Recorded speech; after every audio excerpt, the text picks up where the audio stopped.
Welcome to Tilak academy.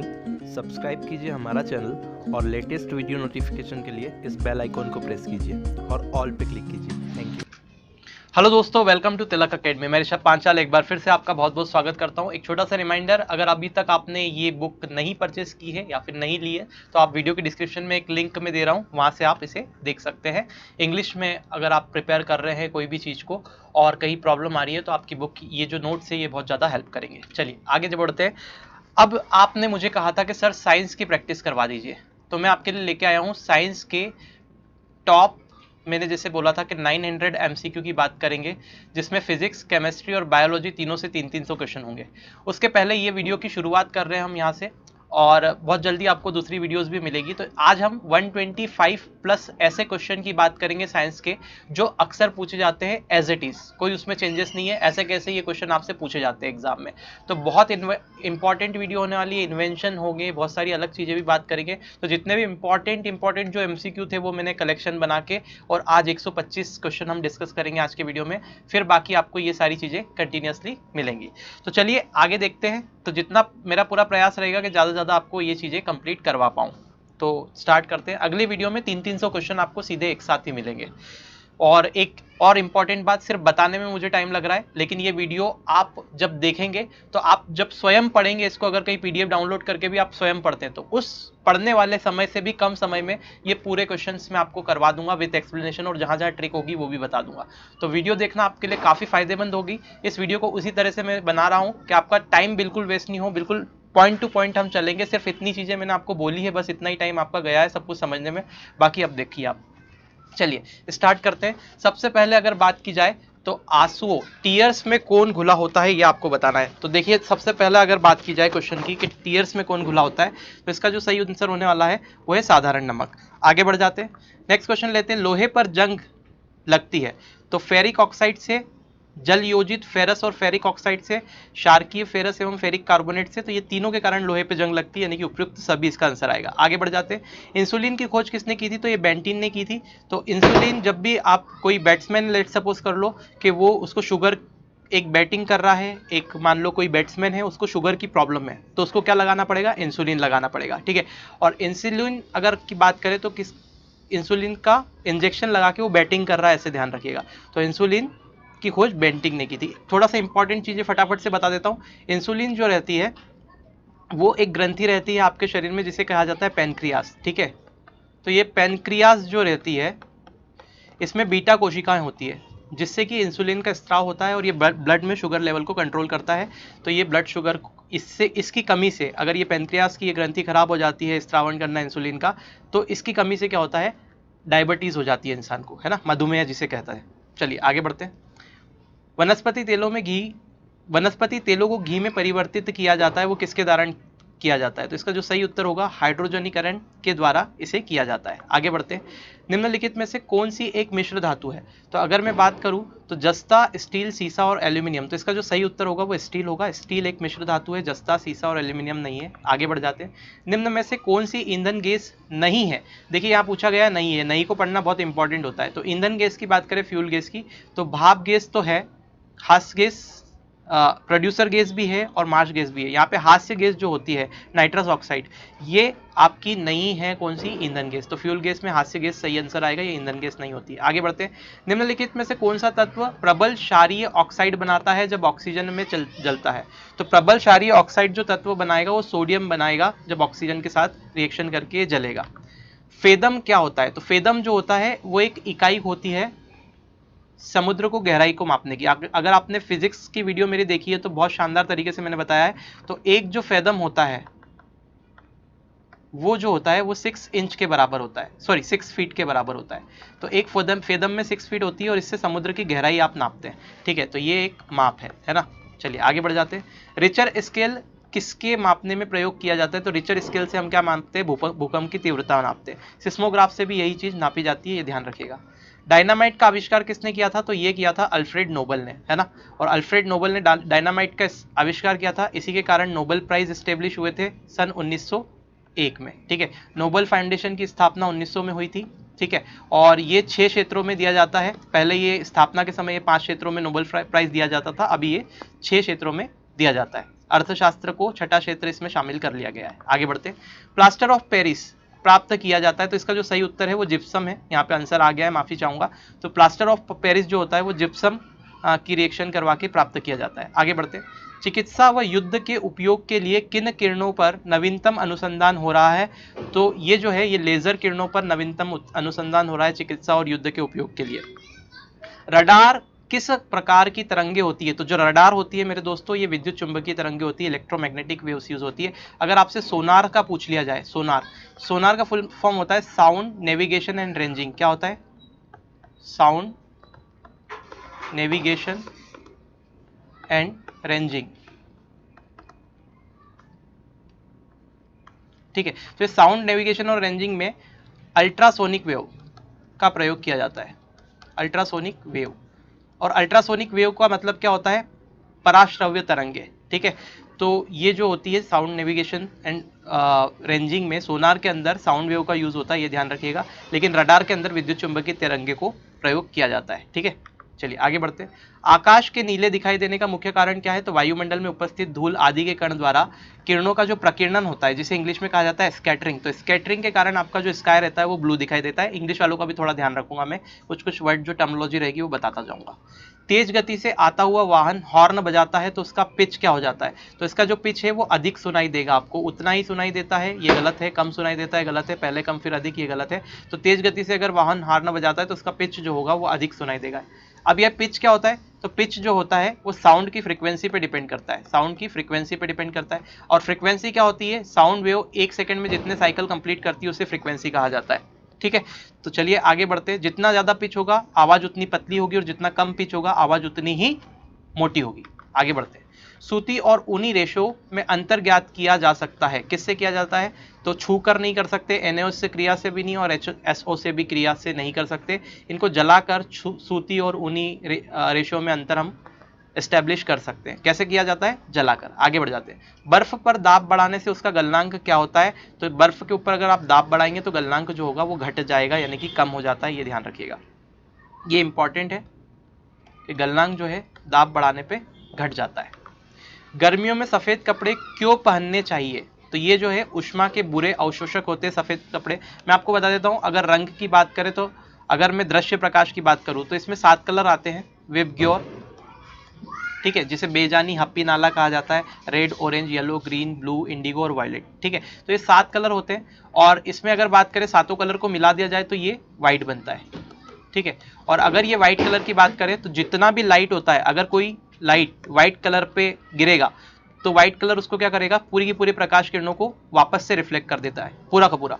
और अगर मैं ब्लैक की बात करूं तो काले रंग पे अगर कोई प्रकाश किरणें गिरती है तो काला रंग क्या करता है? जो भी प्रकाश होता है, कोई से भी कलर का हो, वो सबको क्या कर लेता है? प्रकाश किरणों को अवशोषित कर लेता है।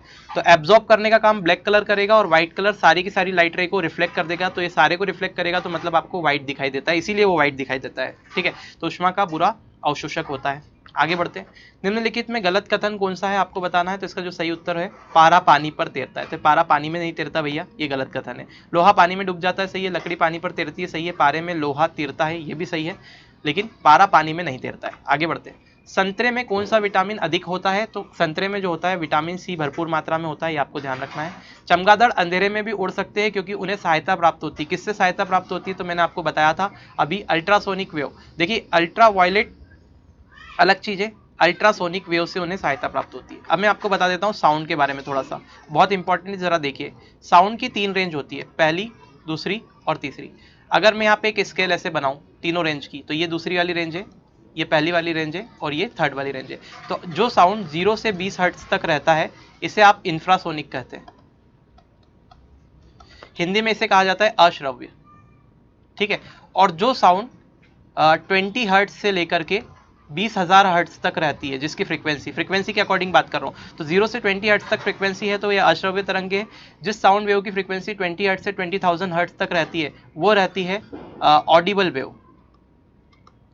ऑडिबल वेव, इसका मतलब जिन्हें हम सुन सकते हैं, श्रव्य तरंगे। ठीक है, और जिसकी फ्रीक्वेंसी 20,000 से अधिक रहती है, 20,000 हर्ट्ज से ज्यादा फ्रीक्वेंसी रहेगी, इन्हें हम अल्ट्रासोनिक वेव कहते हैं। ठीक है, और अल्ट्रासोनिक का मतलब होता है पराश्रव्य तरंगे। इन्हें भी हम सुन नहीं सकते। तो ये तरंगे हम नहीं सुन सकते, थर्ड वाला। और फर्स्ट वाला इंफ्रासोनिक अल्ट्रासोनिक हम सुन नहीं सकते, बाकी ये 20 से 20,000 हर्ट्ज तक की जो फ्रीक्वेंसी रहती है उसे हम सुन सकते हैं। दूसरी बात ये बता देता हूँ कि अल्ट्रासोनिक वेव्स जो होती है कुछ जानवर वगैरह सुन सकते हैं। तो अगर आप देखें तो ये चमगादड़ है। और चमगादड़ के बारे में एक और इन्फॉर्मेशन मैं आप बता देता हूँ कि 70 से 75,000 हर्ट्ज तक की फ्रीक्वेंसी के साउंड ये जनरेट करते हैं, जो हमें सुनाई नहीं देता। लेकिन ये जैसे सोनार टेक्निक होती है ना, वैसे ही साउंड टकरा के रिफ्लेक्शन के कारण इन्हें पुनः सुनाई देता है। ये अपने ऑब्स्टिकल को पहचान लेते हैं कि यहाँ ऑब्स्टिकल है, तो वो अपना डायरेक्शन को डिसाइड कर लेते हैं। चलिए आगे बढ़ते हैं। एल्यूमिनियम किस खनिज से प्राप्त होता है या किया जाता है? तो इसका जो सही उत्तर है बॉक्साइट। तो एल्यूमिनियम का मुख्य खनिज है बॉक्साइट। इस पे वेरी इंपॉर्टेंट लगा लीजिए, कई बार पूछा जाता है। ब्लैक होल क्या है? तो ब्लैक होल अगर बात करें तो क्या ये निहारिका है? निहारिका मतलब क्या गैलेक्सी है? तो नहीं।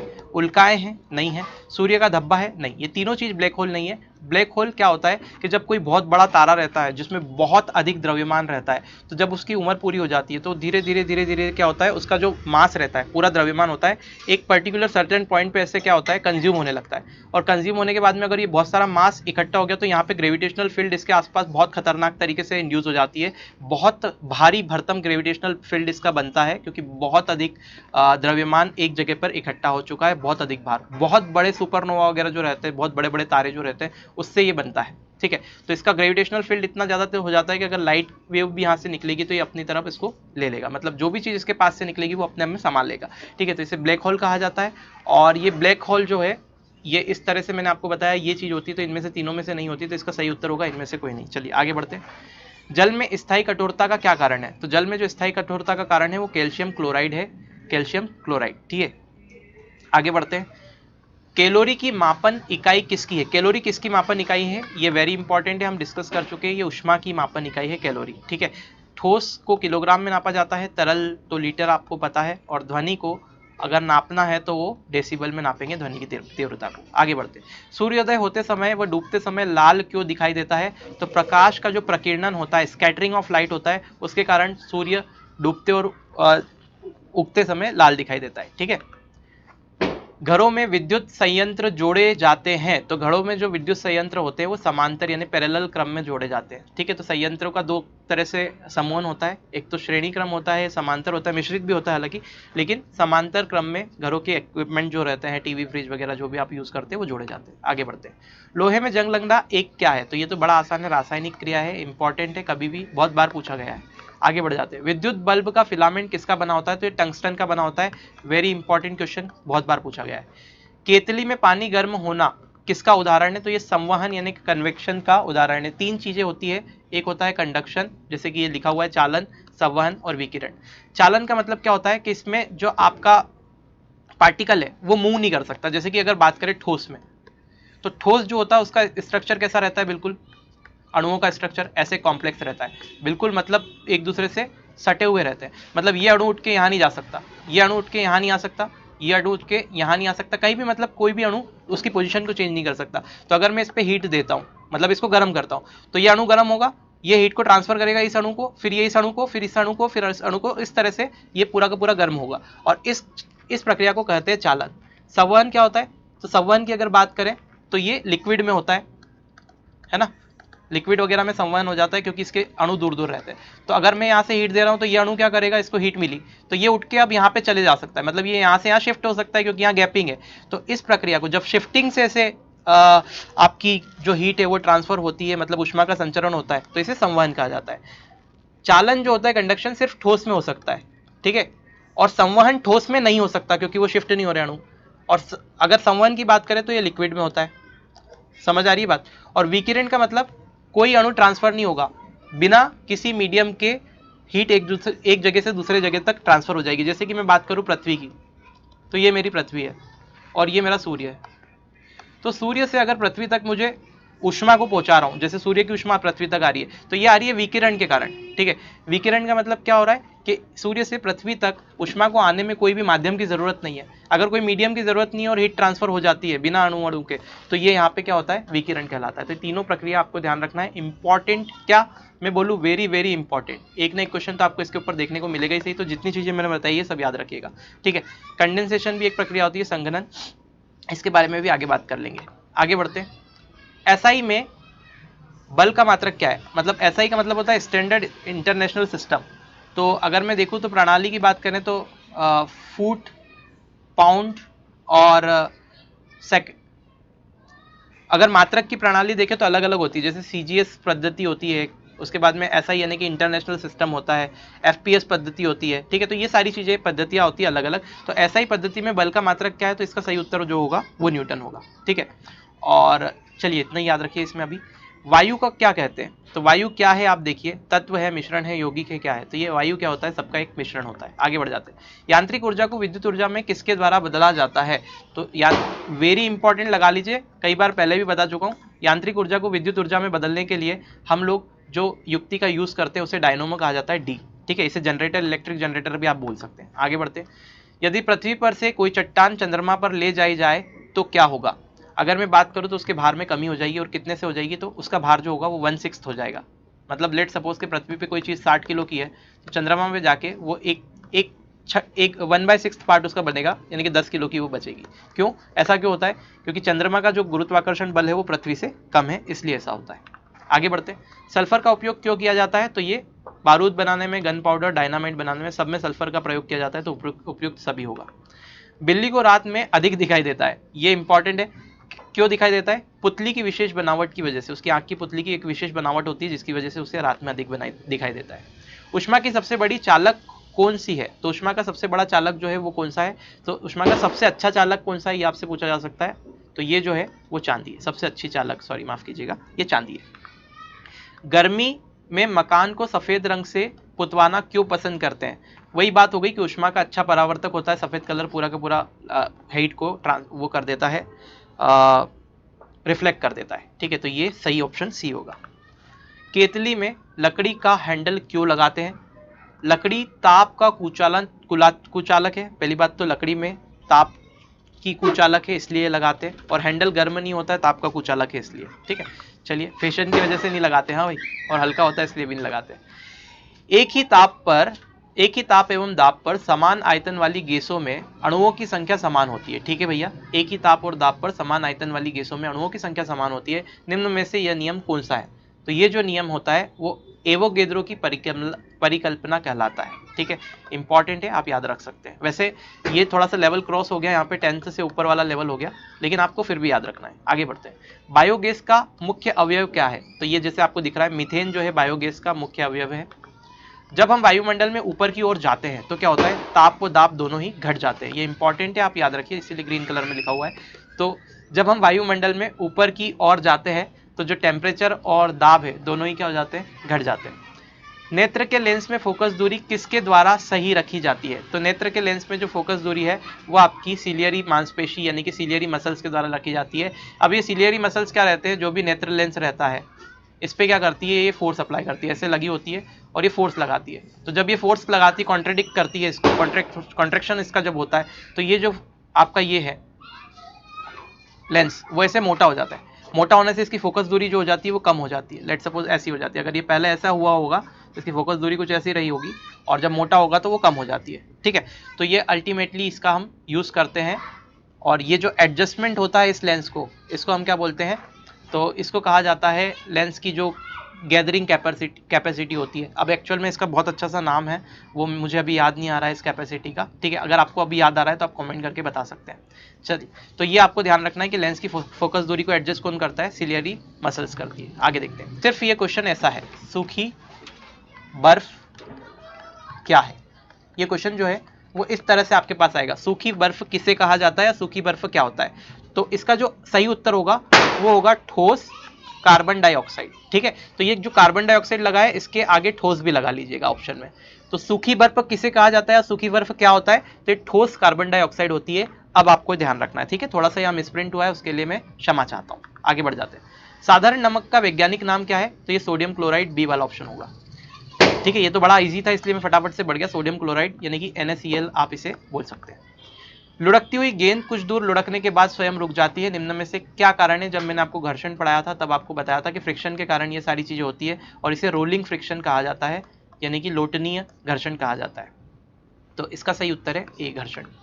संगमरमर यानी कि मार्बल किसका रूप है, तो मार्बल जो है वो चूने पत्थर, लाइमस्टोन का एक रूप है। शहरों में तालाब का पानी शुद्ध करने के लिए कौन सी गैस प्रयोग की जाती है? तो आपको ये सभी को पता होना चाहिए, क्लोरीन गैस का प्रयोग किया जाता है शहरों में तालाब का शुद्धिकरण करने के लिए। लोहे में जंग लगने का मुख्य कारक क्या होता है? तो लोहे में जंग लगने का मुख्य कारक है ऑक्सीजन। ठीक है, तो ऑक्सीजन की से रिएक्शन करके लोहा जो है वो रस्ट यानी कि जंग का फॉर्मेशन करता है। कुपोषण से सबसे अधिक किसकी कमी होती है? तो कुपोषण की बात करें तो प्रोटीन की कमी से होता है, विटामिन सी नहीं, प्रोटीन होगा। तो कुपोषण में सबसे कमी जो होती है वो प्रोटीन की होती है। आगे बढ़ते हैं। रोबोट क्या है? तो जो रोबोट होगा वो मनुष्य से मिलता जुलता एक यंत्र है जो आदेशानुसार कार्य करता है। तो इसका सही ऑप्शन है सी ऑप्शन। आगे बढ़ जाते हैं।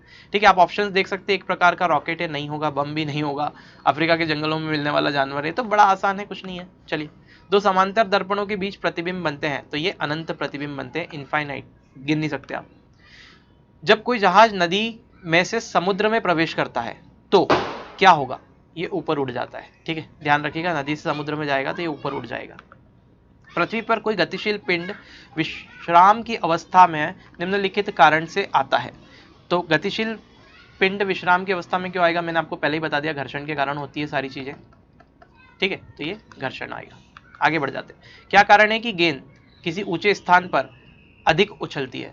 तो ऊंचे स्थान पे गेंद अधिक उछलती है, इसका कारण है क्योंकि ऊंचे स्थान पर गुरुत्वाकर्षण बल जो होता है वो कम हो जाता है, इसलिए वो ज्यादा उछलती है। आगे बढ़ते हैं। मात्रा के साथ निम्नलिखित में से कौन सा भौतिक गुण प्रवाहित नहीं होता है? तो मात्रा के साथ निम्नलिखित में से कौन सा भौतिक गुण प्रवाहित नहीं होगा? तो ये घनत्व होगा। तो घनत्व को मात्रा से कोई मतलब नहीं है। देखिए, आयतन बदल जाएगा, द्रव्यमान और भार तीनों बदल जाएंगे, लेकिन घनत्व नहीं बदलेगा। जब सूर्य की रोशनी किसी प्रिज्म से होकर गुजरती है तो बताइए वो निम्नलिखित में से किस रंग में अपवर्तन सबसे अधिक होता है? कौन से रंग का अपवर्तन सबसे अधिक होता है? तो ये जो होगा वो नीला रंग जो है वो सबसे अधिक अपवर्तित होगा। एक्चुअल में नीले की जगह अगर जामुनी होगा तो आंसर जामुनी सही होगा।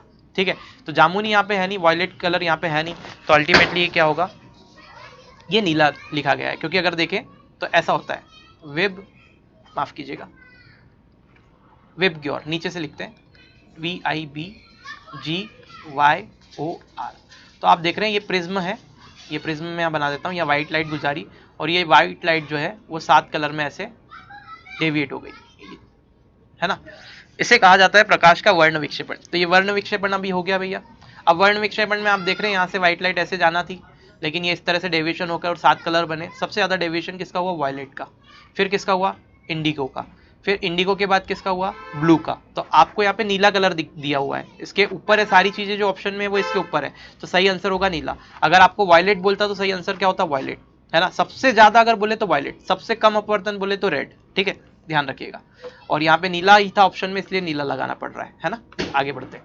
मेक नंबर संबंधित है। अब यहाँ पे आपको थोड़ा सा ऑप्शन पे भी ध्यान देना है, ध्वनि की गति से, जलयान की गति से, हवाई जहाज की गति से, अंतरिक्ष यान की गति से। अब एक्चुअल में क्या होता है, मेक नंबर जो होता है ये अंतरिक्ष यान की गति से तो नहीं रिलेटेड है, जलयान से भी नहीं रिलेटेड, या तो ध्वनि होगा या फिर हवाई जहाज। तो इसका सही उत्तर आप लगाएंगे हवाई जहाज की गति से, क्योंकि हवाई जहाज की गति से मेक नंबर कैसे रिलेटेड है? जैसे मैंने बोला, किसी हवाई जहाज की गति जो है वो 4 मैक है, तो 4 मैक का मतलब होता है कि ये जो हवाई जहाज है वो ध्वनि की गति से 4 गुना तेजी से उड़ सकता है। जैसे कि मैं बताऊं ध्वनि की गति कितनी होती है, तो 342 मीटर पर सेकंड लगभग, ये एयर में यानी कि हवा में ध्वनि की चाल ये होती है।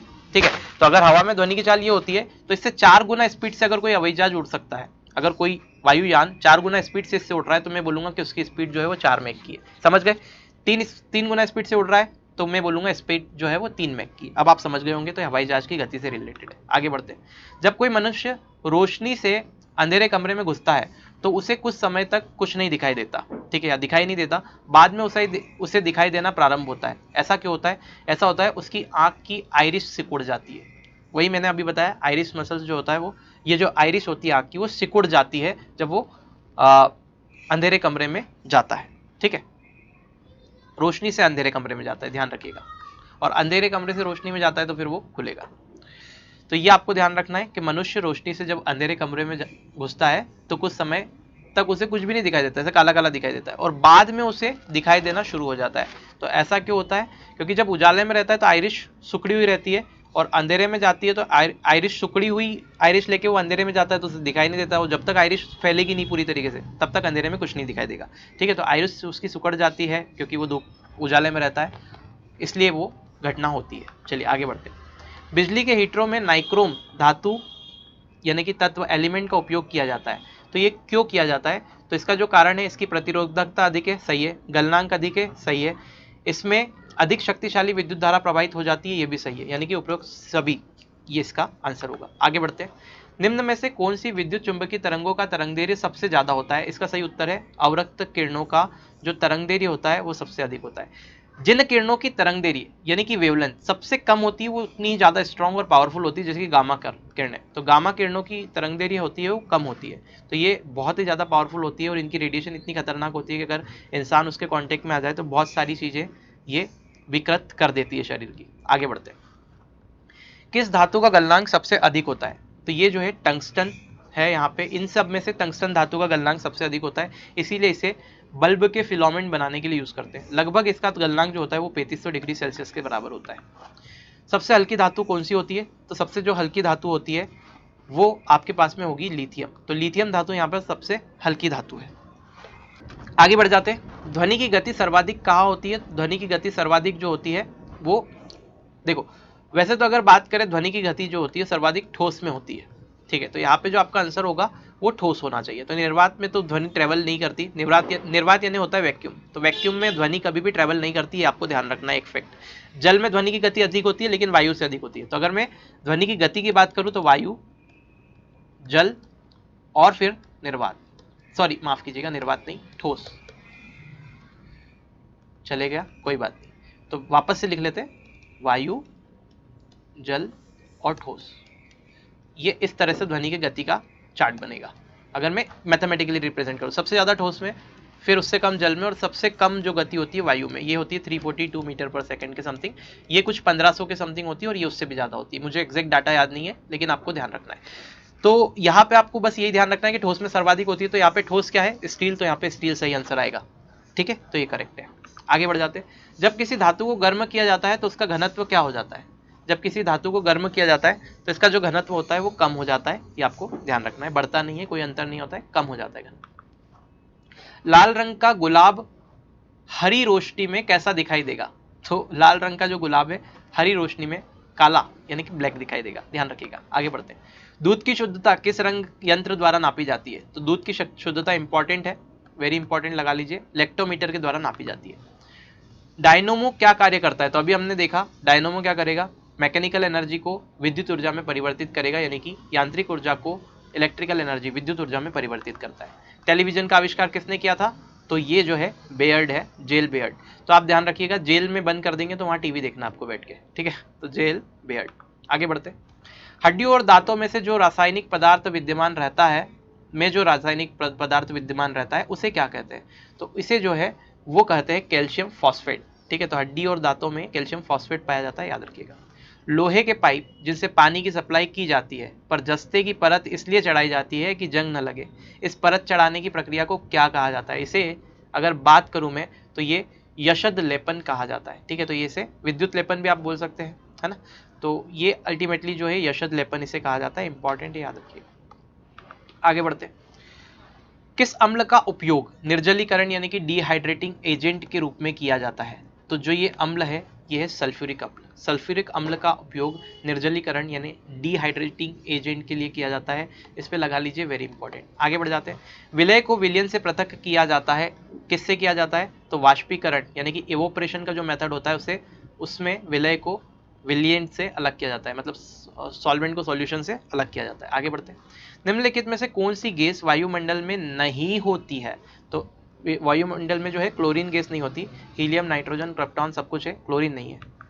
पोटेशियम क्लोरेट को गर्म करने पर क्या होगा? तो पोटेशियम क्लोरेट जो है गर्म करने पर ऑक्सीजन गैस को निकालेगा, ठीक है। तो ऑक्सीजन गैस निकलती है पोटेशियम क्लोरेट को गर्म करने पर। चलिए आगे बात करते हैं, नेक्स्ट क्वेश्चन। समुद्र के पानी से नमक निकालने की जो प्रक्रिया रहती है वो कौन सी प्रक्रिया इसमें अपनाई जाती है जब समुद्र के पानी से हम नमक निकालते हैं? तो इसका सही उत्तर है वाष्पीकरण। तो वाष्पीकरण को अपनाया जाता है, याद रखिएगा। चलिए आगे बढ़ते हैं। किस प्रक्रिया द्वारा तेल को वेजिटेबल घी यानी वनस्पति घी में परिवर्तित किया जाता है? ऑयल से वेजिटेबल घी बनाने की प्रक्रिया क्या कहलाती है? तो हाइड्रोजनीकरण है, वेरी इंपॉर्टेंट, याद रख लीजिएगा। आगे बढ़ते हैं। सिरके की प्रकृति अम्लीय किसके कारण होती है? तो ये एसिटिक अम्ल के कारण होती है, ये भी इंपॉर्टेंट क्वेश्चन है, आप याद रख सकते हैं। पॉलीथीन का औद्योगिक उत्पादन किसके बहुलीकरण द्वारा होता है? तो ये पॉलीथीन जो बनता है वो इथाइलिन के कारण बनता है। ऑप्शन नंबर सी करेक्ट है। इसमें क्या होता है, ये पॉलीमराइजेशन की एक प्रोसेस होती है। पॉलीमराइजेशन की प्रोसेस क्या होती है? छोटे छोटे पार्टिकल केमिकल रिएक्शन करवा करके एक चेन फॉर्म करते हैं। तो छोटे छोटे पार्टिकल्स का because of the chemical reaction एक लंबा चेन फॉर्म हो जाता है। इस चेन को हम बोलते हैं पॉलीमर। क्या बोलते हैं? पॉलीमर। और वो छोटे छोटे पार्टिकल से ये चेन फॉर्म होने की प्रोसेस को बोलते हैं पॉलीमराइजेशन, यानी कि बहुलीकरण। और ये जो छोटे छोटे पार्टिकल्स जो जुड़ते हैं रासायनिक अभिक्रिया के थ्रू, इन्हें कहा जाता है मोनोमर। ठीक है, तो इसका मोनोमर आपसे पूछा था कि पॉलीथीन का औद्योगिक उत्पादन किसके बहुलीकरण यानी पॉलीमराइजेशन, किसके पॉलीमराइजेशन से होता है? तो इसका मोनोमर एक्चुअल में आपसे पूछा जा सकता है कि मोनोमर क्या है, तो वो भी इथाइलिन ही होगा। ठीक है, आगे बढ़ते हैं। माफ कीजिएगा। खनिजों एवं चट्टानों में कौन सा तत्व सबसे अधिक पाया जाता है? तो खनिजों और चट्टानों में कार्बन सबसे अधिक तत्व पाया जाता है, जैसा कि आप सभी को पता है। सबसे अधिक यौगिक किस तत्व द्वारा हाइड्रोजन के साथ बनाए जाते हैं? कौन सा तत्व ऐसा है जो हाइड्रोजन के साथ सबसे ज्यादा यौगिक बनाता है? तो ये कार्बन है। ठीक है, जिसे हाइड्रोकार्बन आपने देखे होंगे। आगे देखते हैं। गुब्बारों में हाइड्रोजन की अपेक्षा हीलियम भरना अधिक उपयोगी माना जाता है, ऐसा क्यों होता है? क्योंकि देखिए, हीलियम गैस अगर हम भरेंगे तो हवा के साथ मिलकर विस्फोट मिश्रण नहीं बनाएगी। हाइड्रोजन क्या होती है? ज्वलनशील गैस होती है, तो ये हवा के साथ मिलकर विस्फोटी मिश्रण भी बना सकती है, इसलिए हीलियम भरा जाता है। डी ऑप्शन सही है। उड़ने की क्षमता अधिक नहीं होगा, कम भारी और ये सब कुछ नहीं होगा। सबसे बढ़िया ऑप्शन है डी। आगे देखते हैं। कार्बनिक पदार्थों के सड़ने पर जो मार्शी गैस उत्पन्न होती है और अधिकांश कोयला खदानों में जो गैस पाई जाती है, उस गैस का नाम क्या है? तो ये मीथेन गैस है, आपको पता है। मार्श गैस के नाम से मीथेन को भी जाना जाता है। ये भी क्वेश्चन बहुत इंपॉर्टेंट है, वेरी इंपॉर्टेंट। सीधे आपसे पूछा जाता है कि मार्श गैस किसे कहा जाता है? तो मीथेन, है ना। और थोड़ा सा घुमा के पूछ लिया तो ये भी मीथेन ही होगा। आगे देखते हैं। बैटरी बनाने में किस अम्ल का प्रयोग किया जाता है? तो इसका सही उत्तर है सल्फ्यूरिक एसिड, यानी कि H2SO4। H2SO4। आगे बढ़ जाते हैं। किण्वन प्रक्रिया में निम्नलिखित में से किसका उत्पादन आवश्यक रूप से होता है? तो किण्वन की जो प्रक्रिया है, इसमें इथाइल अल्कोहल का उत्पादन आवश्यक रूप से होता है। प्राकृतिक रबड़ को कठोर तथा उछालने योग्य बनाने के लिए किस पदार्थ को मिलाया जाता है? इसका सही उत्तर है गंधक, यानी कि सल्फर को मिलाया जाता है। सोडियम को मिट्टी के तेल में क्यों रखा जाता है? इसका सही उत्तर होगा हवा के साथ ये ऑक्सीकरण कर लेता है, मतलब एयर के साथ ये बहुत जल्दी रिएक्ट करता है, ऑक्सीकरण हो जाता है इसका, इसलिए इसे मिट्टी के तेल में रखा जाता है। सोडियम पोटेशियम ऐसी धातु है बहुत ज़्यादा हाईली रिएक्टिव होती है, तो ये बहुत जल्दी इनका ऑक्सीकरण होता है। दूसरी बात, अगर ये पानी से रिएक्ट कर ले तो ब्लास्ट करती है। आगे देखते हैं। गन पाउडर मिश्रण होता है, तो गन पाउडर किसका मिश्रण होता है? इसका सही उत्तर होता है शोरा, गंधक और लकड़ी के कोयले का मिश्रण है गन पाउडर, जिसे हम क्या कहते हैं? बारूद भी कहते हैं। आगे देखते हैं। किसी रासायनिक यौगिक की सबसे छोटी इकाई क्या होती है? इसका सही उत्तर है अणु। तो कोई भी रासायनिक यौगिक आप पकड़ लो, सबसे छोटा इकाई जो होगा वो अणु होगा, है ना, मॉलिक्यूल, एटम। एटम का मतलब तो परमाणु होता है, मॉलिक्यूल, ठीक है, अणु। हाइपो, जिसका उपयोग फोटोग्राफी में किया जाता है, रासायनिक तौर पर क्या कहलाता है? तो हाइपो जो है सोडियम थायोसल्फेट कहलाता है रासायनिक तौर पर, याद रखिएगा, वेरी इंपॉर्टेंट है, फिर से याद रखिएगा। आगे बढ़ जाते हैं। 91st क्वेश्चन की बात करते हैं। अप्राकृतिक रूप से फलों को पकाने के लिए किस गैस का उपयोग किया जाता है? इसका सही उत्तर होगा इथाइलिन गैस का प्रयोग किया जाता है, वेरी इंपॉर्टेंट। तत्काल शक्ति के लिए खिलाड़ी किसका उपयोग करते हैं? तो तत्काल शक्ति के लिए खिलाड़ी जो है सुक्रोज का उपयोग करते हैं, वेरी इंपॉर्टेंट। निम्नलिखित में से सबसे अधिक कठोर कौन सा है? सबसे अधिक कठोर है हीरा। हीरा जो है सबसे अधिक कठोर होता है। ये जो है कार्बन का एलोट्रोप है, कार्बन का क्या है? एलोट्रोप है। और ये जो होता है ये चमकीला होता है, पर ये एक अधातु है, ध्यान रखिएगा, अधातु होता है हीरा, लेकिन फिर भी क्या होता है? चमकीला होता है, शाइनी होता है, मेटल जैसा, मेटल से भी ज़्यादा शाइनी होता है। ठीक है, चलिए आगे बढ़ते हैं। कण द्वारा चले मार्ग की प्रकृति निर्धारित होती है त्वरण से, वेग से, विस्थापन से, तो तीनों से नहीं की जाती है। थोड़ा सा मैं गलत पढ़ गया क्वेश्चन को। तो कण द्वारा चले गए मार्ग की प्रकृति, तो मार्ग की प्रकृति ना तो त्वरण पे डिपेंड करेगी, ना वेग पे, ना विस्थापन पे, किसी में से भी डिपेंड नहीं करेगी, नहीं बोला है ना उन्होंने, तो इसका सही उत्तर होगा उपयुक्त में से कोई नहीं। आगे बढ़ जाते हैं। निम्न में से कौन सा अंतरिक्ष असंरक्षित बल है? तो निम्न में से कौन सा असंरक्षित बल होगा? इसका जो सही उत्तर होगा वो होगा श्यानता का बल, यानी कि जो विस्कस फोर्स होता है वो असंरक्षित बल है, बाकी तो सब संरक्षित बल है। एटम बम की खोज किसने की थी? तो एटम बम की खोज ऑटो हॉर्न ने की थी, ये आपको ध्यान रखना है। आगे बढ़ते हैं, वेरी इंपॉर्टेंट है एटम बम की खोज वाला क्वेश्चन, ठीक है, इंपॉर्टेंट लगा देता हूँ, याद रखिएगा। आगे बढ़ते हैं। वायुमंडलीय दाब मापने वाला यंत्र कौन सा है? तो ये है बैरोमीटर। इसका सही उत्तर होगा बैरोमीटर। बहुत आसान क्वेश्चन है, वेरी इंपॉर्टेंट है, सबको पता होगा। टेलीविजन का आविष्कार किसने किया था? तो जेल में बैठ के हम टीवी देखेंगे, जेल बेयर्ड ने। रिपीटेटिव क्वेश्चन है। दूध की शुद्धता नापते हैं लैक्टोमीटर से, फिर से रिपीट हुआ है, तो ये आपको ध्यान रखना है, वेरी इंपॉर्टेंट क्वेश्चन है। इंसुलिन का आविष्कार बेटिंग ने किया था, जैसा कि हमने देख ही लिया है, very important question. Ptolemy, Ptolemy पृथ्वी का सिद्धांत क्या है? टॉलमी का जो सिद्धांत था थोड़ा सा उल्टा था। उसने क्या बोला था कि पृथ्वी ब्रह्मांड का केंद्र है और सूर्य के चारों ओर चक्कर लगाती है, ब्रह्मांड का केंद्र बताया था इन्होंने, तो ए ऑप्शन करेक्ट है। आगे देखते हैं। बल्ब का आविष्कार किसने किया था? तो जो बल्ब का आविष्कार है वो हमारे एडिसन ने किया था, थॉमस एडिसन ने। वेरी इंपॉर्टेंट क्वेश्चन, कई बार पूछा गया है। अमेरिका की खोज किसने की थी? तो कोलंबस ने की थी। ठीक है, आगे बढ़ जाते हैं। स्ट्रेप्टोमाइसिन की खोज किसने की थी? तो इसका सही उत्तर है वॉक्समैन। तो स्ट्रेप्टोमाइसिन की खोज वॉक्समैन ने की थी, वेरी इंपॉर्टेंट लगा लीजिए इस पे भी। आगे बढ़ जाते हैं। एक्सरे का आविष्कार किसने किया था? तो एक्सरे का आविष्कार रॉन्जन ने किया था, आपको याद रखना है। छापे खाने का आविष्कार किसने किया था? तो इसका जो सही उत्तर है, छापे खाने का आविष्कार विलियम कैक्सटन ने किया था, आपको याद रखना है। सापेक्षता का सिद्धांत किसने दिया था? थ्योरी ऑफ रिलेटिविटी, तो आइंस्टीन की थ्योरी ऑफ रिलेटिविटी थी, वेरी इंपॉर्टेंट क्वेश्चन फिजिक्स का, कई बार पूछा गया है, पूछा जाएगा। अंधों को पढ़ाने के लिए और पढ़ाने लिखाने के लिए पद्धति का जो आविष्कार किया है वो किसने किया है? तो ये लुई ब्रेल पद्धति जिसे कहा जाता है अंधों को पढ़ाने के लिए, ठीक है, तो ये लुईस ब्रेल ने किया था। आगे बढ़ते हैं। डीएनए की खोज किसने की थी? तो इसका सही उत्तर होगा वाटसन और क्रिक ने की थी, वेरी इंपॉर्टेंट क्वेश्चन लगा लीजिए फटाफट से, बहुत बार पूछा जाता है।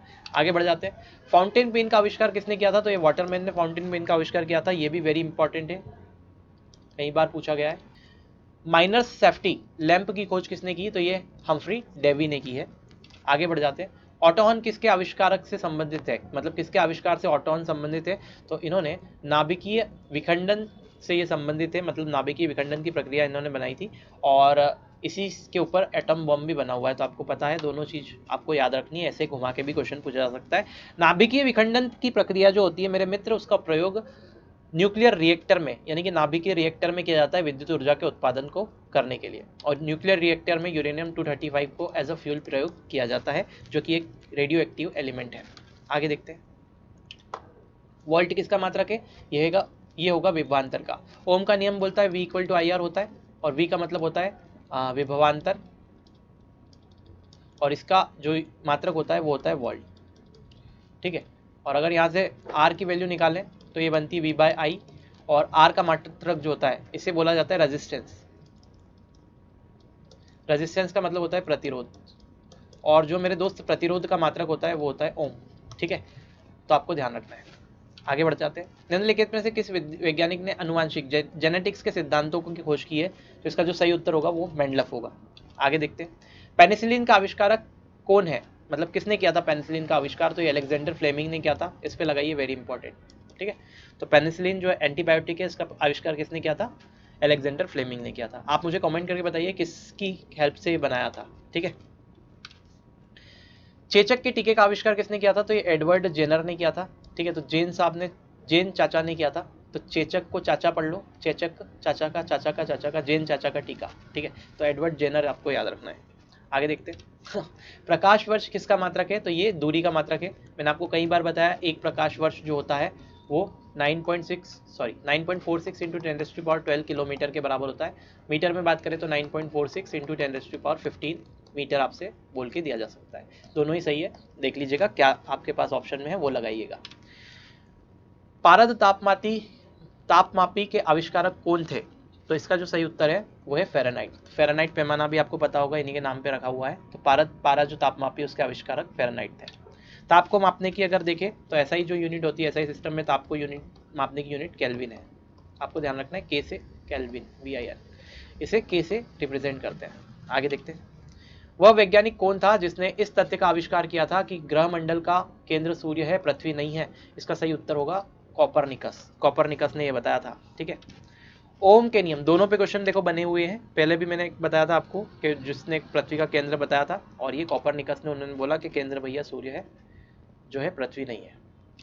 आगे बढ़ते हैं। ओम के नियम से किस राशि का मात्रक लिया जाता है? अभी मैंने बताया ओम से प्रतिरोध का मात्रक हम ले सकते हैं। आगे देखते हैं। अणु के कृत्रिम विभाजन की खोज किसने की थी? डाल्टन, फर्मी, रदरफोर्ड और मैडम क्यूरी। तो कृत्रिम विभाजन की जो खोज की थी अणु के, वो फर्मी ने की थी। ठीक है, फर्मी एक साइंटिस्ट का नाम है। हाइड्रोजन की खोज किसने की थी?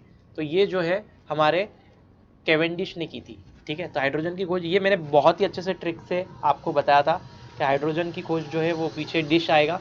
जब भी आप कुछ चीज़ को पका रहे, तो हाइड्रोजन क्या ज्वलनशील गैस है, तो हम क्या करेंगे, हमारे जो गैस का स्टोव है उसमें हाइड्रोजन की नली लगाएंगे और इस पर डिश बनाएंगे। ठीक है, तो हाइड्रोजन से डिश बनेगी, तो ये कैवेंडिश हाइड्रोजन, ध्यान रखिएगा।